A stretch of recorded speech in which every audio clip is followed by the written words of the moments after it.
शफाफ और गैर जानिबदाराना इम्तिहानात के लिए मरकजी हुकूमत का बड़ा फैसला। सीबीआई करेगी नीट यूजी में मुबैना बेज़ाब्तगियों की जांच। नीट यूजी में ग्रेस मार्क्स पाने वाले 1563 तलबा का आज हो रहा है दोबारा इम्तिहान, तो वहीं आज होने वाले नीट पीजी इम्तिहान मुलतवी। नई तारीख का ऐलान जल्द।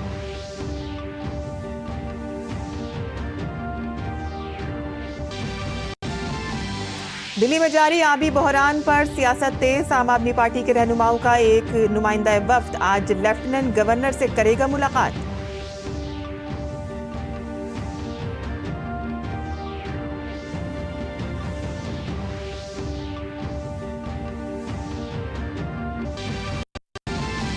इसरो ने फिर किया कमाल। पुष्पक तैयारे की तीसरी कामयाब लैंडिंग कर लगाई हैट्रिक। इसरो के सरबराह एस सोमनाथ ने दी मुबारकबाद।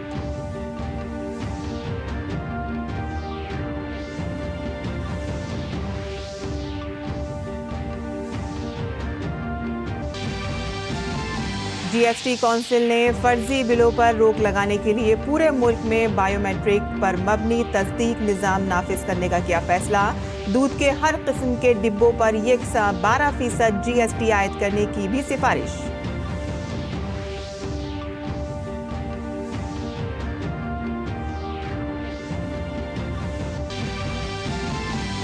आईसीसी टी20 आलमी कप 2024 के सेमीफाइनल से बस एक कदम दूर टीम इंडिया। कल बांग्लादेश को 50 रन से शिकस्त देकर पॉइंट्स टेबल में पहले मकाम पर बनाई थी जगह। पीर को ऑस्ट्रेलिया के साथ होगा दिलचस्प मुकाबला।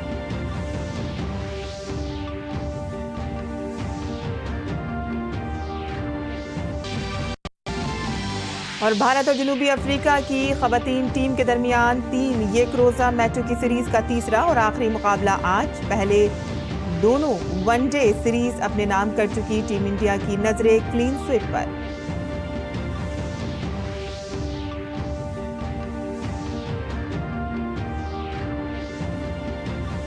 आदाब नाज़रीन, खबरनामे में आपका इस्तकबाल है। मैं हूं सैमा खान। अब खबरें तफसील से। मेडिकल दाखिला इम्तिहान नीट यूजी 2024 में मुबैना बेज़ाब्तगियों की तहकीकात अब सेंट्रल ब्यूरो ऑफ इन्वेस्टिगेशन करेगा। वज़ारत तालीम ने इम्तिहान से मुतालिक बेज़ाब्तगियों के जायजे की बुनियाद पर पूरे मामले की जांच सीबीआई को सौंपने का फैसला किया है। नेशनल टेस्टिंग एजेंसी ने 5 मई को नीट यूजी 2024 का इम्तिहान OMR कलम और कागज मोड पर कराया था। 4 जून को नताइज के ऐलान के बाद से ही इम्तिहान में बेज़ाब्तगियों के इल्जामात सामने आ रहे हैं। इम्तिहान शफाफियत को बरकरार रखने के लिए हुकूमत ने इस मामले को जामे तहकीकात के लिए मामला सीबीआई के हवाले करने का फैसला किया है। एक दिन पहले मरकजी हुकूमत ने इम्तिहान में अवामी इम्तिहानात में गैर मुनसिफाना तरीक़ों को रोकने और इससे मुंसलिक या इससे मुतालिक मामलात गैर मुनसिफाना तरीक़ों की रोकथाम एक्ट 2024 को भी नाफिज किया है। हुकूमत इम्तिहानात के शफाफ इनकाद और तलबा के मफादात के तहफ़्फ़ुज़ को यकीनी बनाने के लिए पुरअज़्म है। हुकूमत ने वाज़ेह तौर पर कहा है कि इन बेकायदगियों में मुलव्विस किसी भी शख्स तंजीम के खिलाफ सख्त कार्रवाई की जाएगी। नीट यूजी इम्तिहान में नुमाया नंबर हासिल करने वाले उम्मीदवारों के लिए आज दोबारा इम्तिहान का इनेकाद किया जा रहा है। नीट यूजी का दोबारा इम्तिहान 1563 तलबा के लिए लिया जा रहा है। इम्तिहान के लिए मुल्क भर में 7 मराकिज़ बनाए गए हैं। इम्तिहान दोपहर 2 बजे से शाम 5:20 तक चलेगा। इम्तिहान को बाखूबी अंजाम देने के लिए खुसूसी इंतजामात किए गए हैं। NTA और मरकजी वज़ारत तालीम के अफसरान भी इम्तिहानी मराकिज़ में मौजूद होंगे और इसके साथ ही इम्तिहानी मराकिज़ के बाहर अमन बरकरार रखने के लिए 200 मीटर के दायरे में दफ़ा 144 नाफिज रहेगी। इम्तिहानी मराकिज़ के 200 मीटर के दायरे में फ़ोटो स्टेट की दुकानें बंद करने की हिदायत दी गई है। दरहकीकत सुप्रीम कोर्ट के फैसले के बाद NTA ने रियायती नंबर हासिल करने वाले उम्मीदवारों के स्कोर कार्ड मनसूख कर दिए थे। मेघालय, छत्तीसगढ़, हरियाणा, गुजरात और चंडीगढ़ के 6 मराकिज़ पर इम्तिहान शुरू होने में ताख़ीर की वजह से ज़ाया होने वाले वक्त की भरपाई के लिए तलबा को ग्रेस नंबर दिए गए थे। और नीट यूजी इम्तिहान से मुतालिक जारी तनाज़े के दरमियान नेशनल बोर्ड ऑफ एग्जामिनेशन के जरिए आज मुनक़िद होने वाले नीट पीजी दाखिला इम्तिहान को मुलतवी कर दिया गया है। नेशनल बोर्ड ऑफ एग्जामिनेशन की जानिब से दाखिला इम्तिहान की नई तारीख का ऐलान जल्द किया जाएगा। वज़ारत सेहत ने नेशनल बोर्ड ऑफ एग्जामिनेशन के जरिए मेडिकल तलबा के लिए मुनक़िद किए जाने वाले नीट पीजी दाखिला इम्तिहान के पूरे अमल का करीब से जायजा लेने का फैसला किया है और इसीलिए आज होने वाले इम्तिहान को फिल वक्त मुलतवी करने का फैसला किया गया है। तलबा को होने वाली परेशानी पर अफसोस का इजहार करते हुए वजारत ने कहा है कि ये फैसला तलबा के मफाद में और इम्तिहानी अमल के शफाफियत को बरकरार रखने के लिए किया गया है।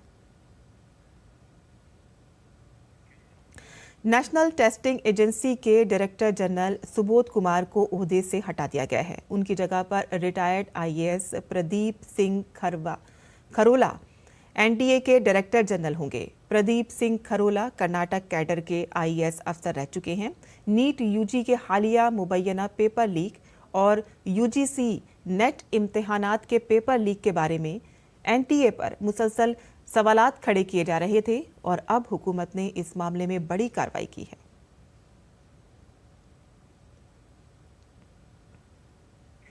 मरकजी हुकूमत पेपर लीक मामले पर एक्शन में है और आज पेपर लीक पूरे मुल्क का मसला है और तकरीबन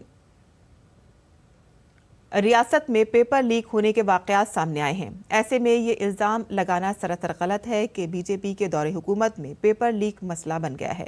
मुख्तलिफ रिपोर्ट्स के मुताबिक मुल्क में गुज़िश्ता 7 सालों में जब रियासतों में मुख्तलिफ पार्टियां बरसर इक़्तिदार हैं, 70 से ज़ायद इम्तिहानात के पर्चे लीक हुए हैं।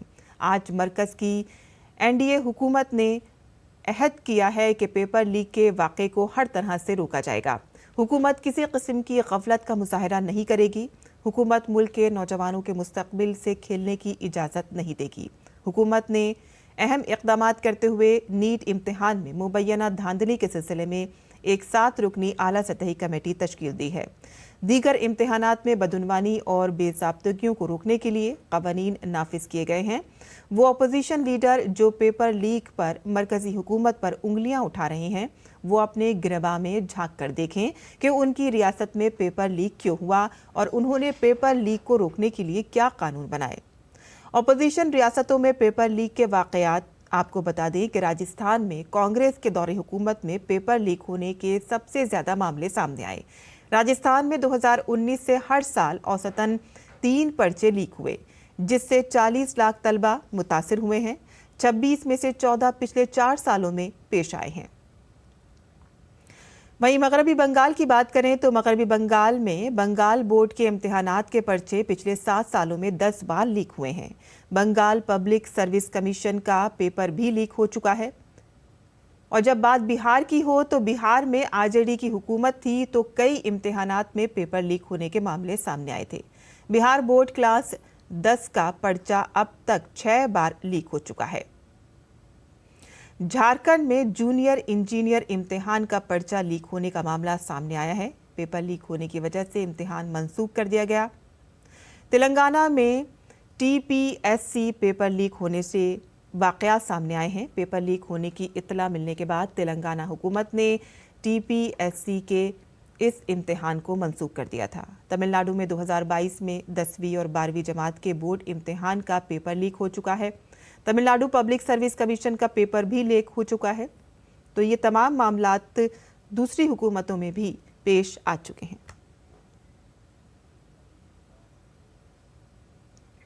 मरकजी वज़ीर दाखिला अमित शाह आज नई दिल्ली में एक आला सतही मीटिंग की सदारत करेंगे, जिसमें मुल्क में सैलाब से निपटने की मजमूई तैयारियों का जायजा लिया जाएगा।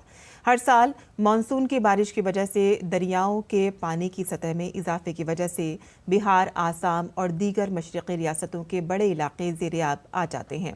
उत्तराखंड, हिमाचल प्रदेश और कुछ दीगर रियासतों को भी मानसून के दौरान लैंड स्लाइडिंग और बारिश से मुतालिक मसाइल का सामना करना पड़ता है।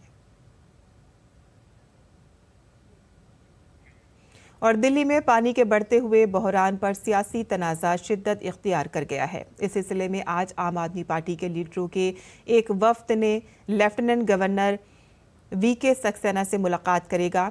दिल्ली में पानी के गहरे होते बहरान की वजह से हालात दिन ब दिन खराब होते जा रहे हैं। लोग सारा दिन पानी के टैंकर का इंतजार करते रहते हैं। ईस्ट पटेल नगर, नेहरू विहार, गायत्री कॉलोनी, पंजाबी बस्ती और ओखला में पानी की किल्लत की वजह से मामूलात जिंदगी दरहम बरहम है। 18वें लोकसभा का पहला इजलास कल से शुरू हो रहा है। इस इजलास में 9 मुंतखब लोकसभा मेंबरान को हलफ दिलाया जाएगा। आर्जी स्पीकर मुंतखब किए गए भारतीय जनता पार्टी के सीनियर रुकन पार्लियामेंट भरत हरी मेहताब अरकान को हलफ दिलाएंगे। लोकसभा के नए स्पीकर का इंतखाब 26 जून को होगा, जबकि सदर जमहूरिया द्रौपदी मुर्मू 27 जून को पार्लियामेंट के दोनों ऐवानों के मुश्तरका इजलास से खिताब करेंगी। राज्यसभा का इजलास 27 जून से शुरू होगा। पार्लियामेंट का इजलास 3 जुलाई को खत्म होगा। लोकसभा इंतखाबात में जबरदस्त शिकस्त के बाद बीएसपी सुप्रीमो मायावती ने तंजीमों का जायजा लेने और पार्टी की शिकस्त की वजह जानने के लिए आज लखनऊ में तमाम ओहदेदारों की मीटिंग तलब की है। मीटिंग में उत्तर प्रदेश समेत मुख्तलिफ रियासतों से बीएसपी के सरकर्दा ओहदेदार शिरकत करेंगे। इस मीटिंग में मायावती 18वें लोकसभा के इंतखाबी नताइज का जायजा ले सकती हैं और मुस्तकबिल की तैयारियों के हवाले से जरूरी हिदायत भी जारी कर सकती हैं। लोकसभा इंतखाबात में बहुजन समाज पार्टी की कारकर्दगी तवक्को के मुताबिक नहीं रही। 2019 के मुकाबले पार्टी की कारकर्दगी बहुत खराब रही और इस साल बीएसपी लोकसभा इंतखाबात में अपना खाता भी नहीं खोल सकी।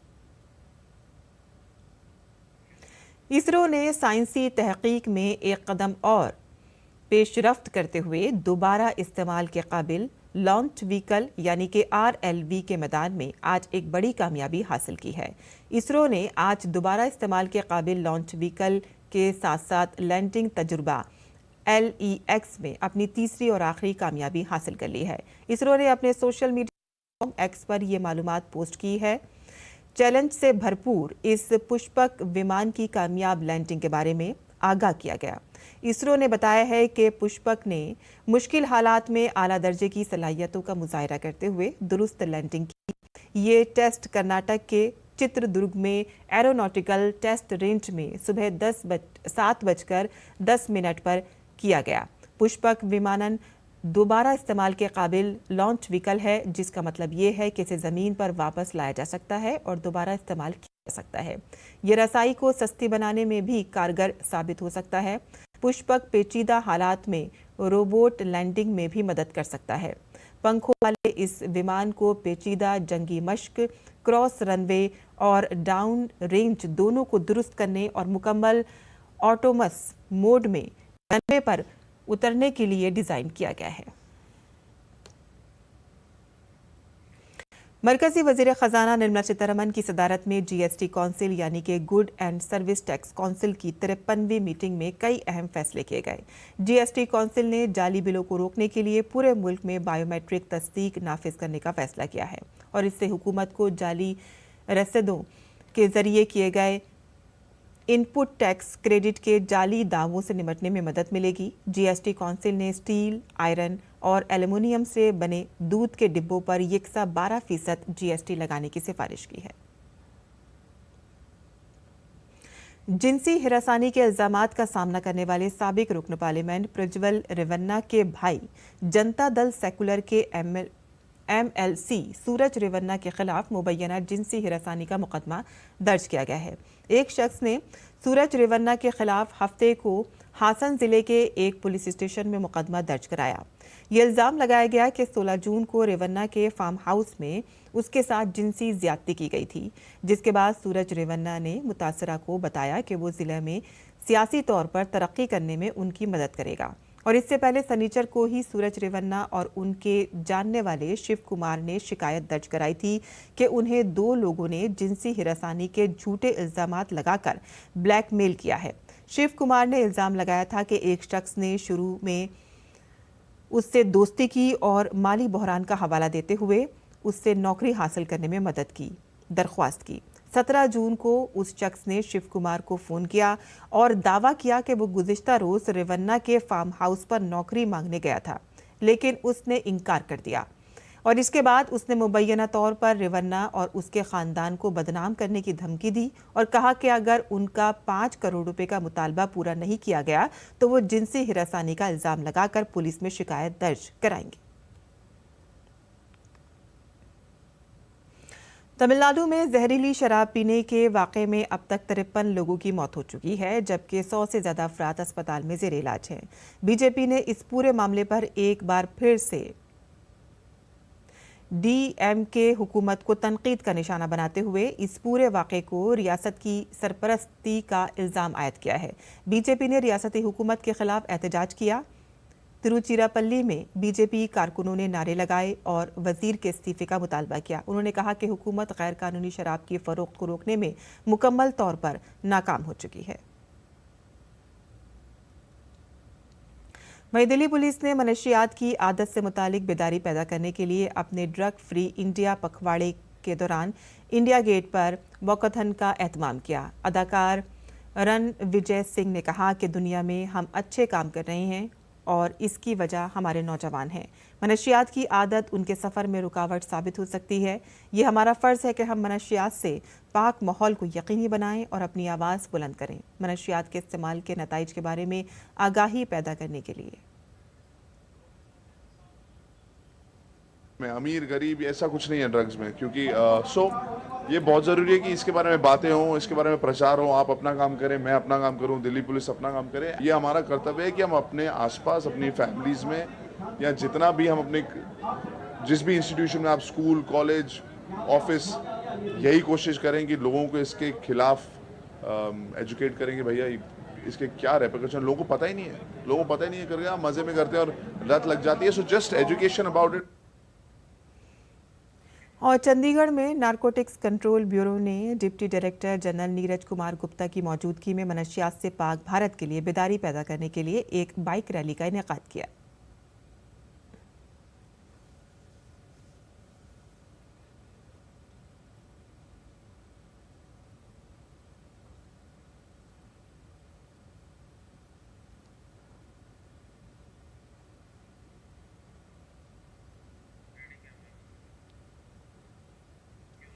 और गुजरात के अहमदाबाद में वज़ीर आला भूपेंद्र पटेल ने साइक्लोथन को हरी झंडी दिखाकर रवाना किया।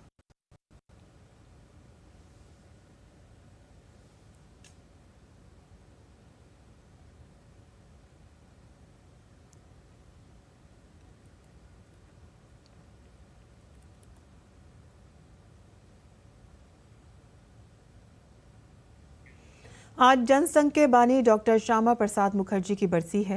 डॉक्टर श्यामा प्रसाद मुखर्जी एक हमा जहती शख्सियत होने के साथ साथ एक अजीम माहिर तालीम, एक बुजुर्ग मुहिब वतन, माहिर सियासत और कौम परस्त अजीम इंसान थे। उन्होंने अपनी पूरी ज़िंदगी कौम के लिए वफ़ कर दी थी। उनके ख्यालों में पूरा भारत देश रचा बसा हुआ था। मदर इंडिया का ये बहादुर बेटा 6 जुलाई 1901 एक मोअज़्ज़िज़ घराने में पैदा हुआ था। श्यामा प्रसाद मुखर्जी ने राष्ट्रीय स्वयं सेवक संघ के सरबराह गौरव ग्वालवालकर से मशवरा करने के बाद 21 अक्टूबर 1951 को राष्ट्रीय जनसंघ की बुनियाद रखी। वो 23 जून 1953 को इंतकाल कर गए। डॉक्टर श्यामा प्रसाद मुखर्जी की आज बरसी के मौके पर मुल्क भर में मुख्तलिफ प्रोग्राम मुनक़िद किए जा रहे हैं। इस मौके पर आज से 6 जुलाई तक बीजेपी मुल्क भर में मदर ट्री के नाम से शजरकारी प्रोग्राम मुनक़िद करेगी, जिसके तहत बूथ लेवल तक लाखों दरख्त लगाए जाएंगे।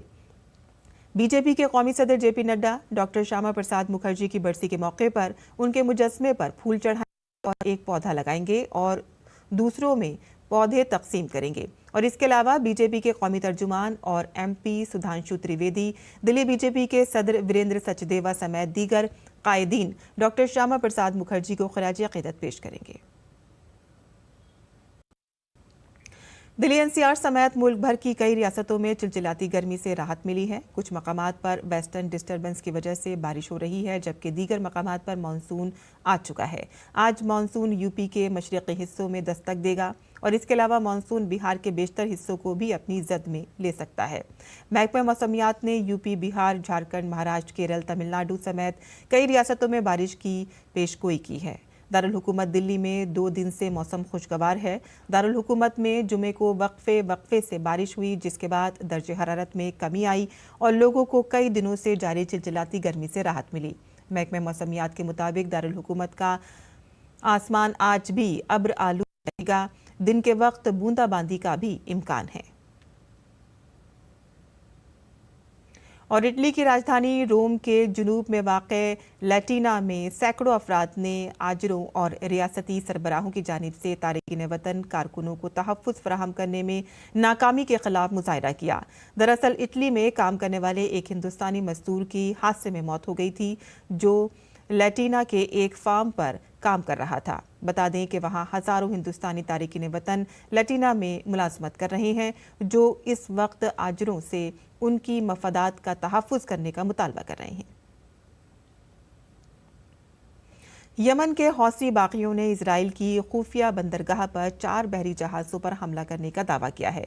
खुफिया बंदरगाह पर 2 सीमेंट टैंकर्स और 2 कार्गो जहाज़ों पर ड्रोन हमले किए गए। हौसी फौज के तर्जुमान यहया सारिया ने कहा है कि जहाज़ उन कंपनियों के थे जिन्होंने मकबूजा फ़िलिस्तीन की बंदरगाहों में दाखिले पर पाबंदी के खिलाफ वर्जी की थी। यहया सारिया ने कहा है कि दोनों कार्रवाइयों ने कामयाबी से अपना मकसद हासिल कर लिया है। ताहम इजरायली फ़ौज की जानिब से फौरी कोई रद्द-ए-अमल सामने नहीं आया है। ताहम इजराइल ने इससे कबल हौसियों के इसी तरह के दावे की तरदीद की थी। रूस ने एक बार फिर से यूक्रेन के शुमाल मशरक़ी शहर खार्किव में एक रिहायशी इमारत पर बमबारी की है, जिसके नतीजे में 3 अफराद हलाक और 52 जख्मी हो गए हैं। और इस हमले में कई रिहायशी इमारतों को निशाना बनाया गया। हमले के लिए गाइडेड बम इस्तेमाल किए गए। यूक्रेन के सदर व्लादिमीर ज़ेलेंस्की ने कहा है कि रूस ने जून में यूक्रेन पर 2400 से ज़्यादा गाइडेड बम इस्तेमाल किए थे, जिनमें से तकरीबन 700 यूक्रेन के दूसरे बड़े शहर खार्किव पर डाले गए थे। अमेरिका में एक बार फिर से फायरिंग का ताज़ा वाक़या सामने आया है। अमेरिकी रियासत केंटकी के शहर लुइसविल में नाइट क्लब के बाहर ये फायरिंग की गई है, जिससे एक शख्स हलाक और 7 जख्मी हो गए हैं। अमेरिकी पुलिस ने इस फायरिंग कर रही है। और अब पेश है दिल्ली से उर्दू अखबारात का मुख्तसर जायजा।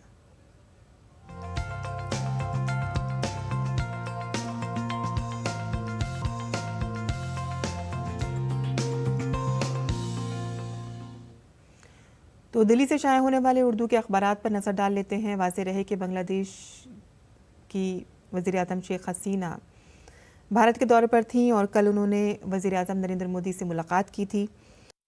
इससे सुर्खी शाया हुई है कि हिंदुस्तान और बांग्लादेश के दरमियान 10 अहम मुआहदों पर दस्तखत हुए हैं। आपको बता दें कि वज़ीर-ए-आज़म शेख हसीना का यहाँ पर पुरतपाक इस्तकबाल किया गया। मेडिकल वीज़ा की सहूलत फराहम करने और बांग्लादेश के रंगपुर में मोविन हाई कमीशन खोलने का ऐलान किया गया है। ये खबर हरियाणा में गुड़गांव की है, जहां पर एक आला बनाने वाली फैक्ट्री में आग लग गई है और यहां पर दौलताबाद सनती इलाके में आग बुझाने का आला बनाने वाली कंपनी में आग लगने से कम 8 अफराद की जान चली गई है और कई अफराद यहां पर जख्मी बताए जा रहे हैं। आगे की खबर जान लेते हैं, जहां सरकार ने बफर स्टॉक के लिए खरीदारी की है और 71,000 टन प्याज खरीदी गई है। वाज़ेह रहे कि अब बारिशों का मौसम आने वाला है और ऐसे मौसम में प्याज महंगी हो जाती है और उसी को मद्देनज़र रखते हुए सरकार ने बफर स्टॉक के लिए खरीदारी की है और 71,000 टन प्याज खरीदी है। बैनुल-अक़वामी सफ़े से यहाँ खबर है, फ़िलिस्तीनियों पर इजरायली हमले अभी भी जारी हैं और यहाँ पर 25 अफराद हलाक हुए हैं और 50 जख्मी हैं। पार्लियामेंट का इजलास कल से शुरू होने जा रहा है और ये तवक्को की जा रही है कि हंगामे के आसार यहाँ पर अब भी बने रहेंगे।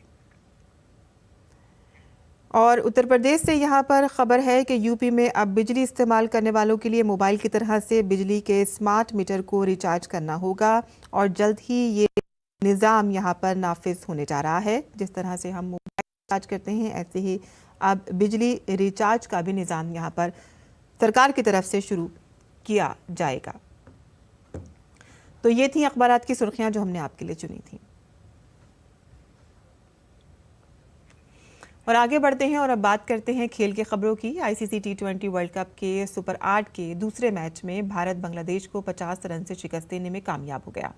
भारत की जानिब से जीत के लिए 197 रन के हदफ के जवाब में बांग्लादेश की टीम 8 विकेटों पर सिर्फ 146 रन ही बना सकी और शिकस्त से 2-4 हो गई। और इससे कबल भारतीय टीम ने 20 ओवर्स में 5 विकेटों पर 196 रन बनाए।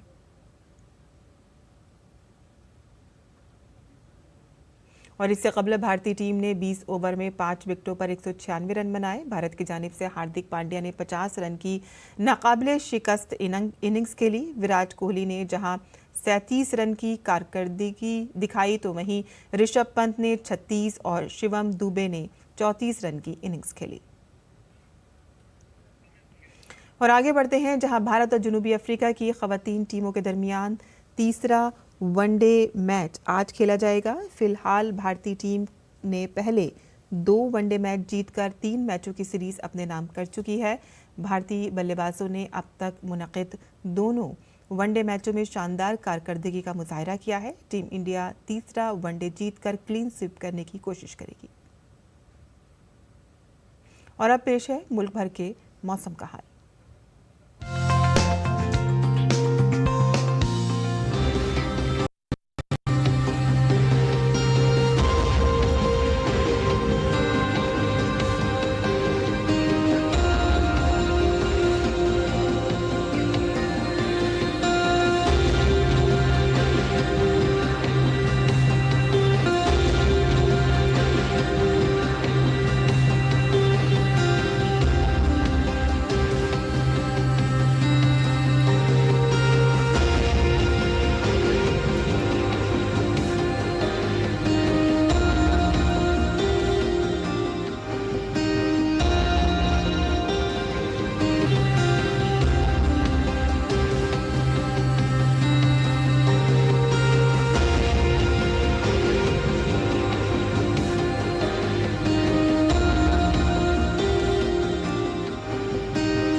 और इसी के साथ ही हमारा खबरनामा ख़त्म होता है। हमारी पूरी टीम को दें इजाज़त। आदाब।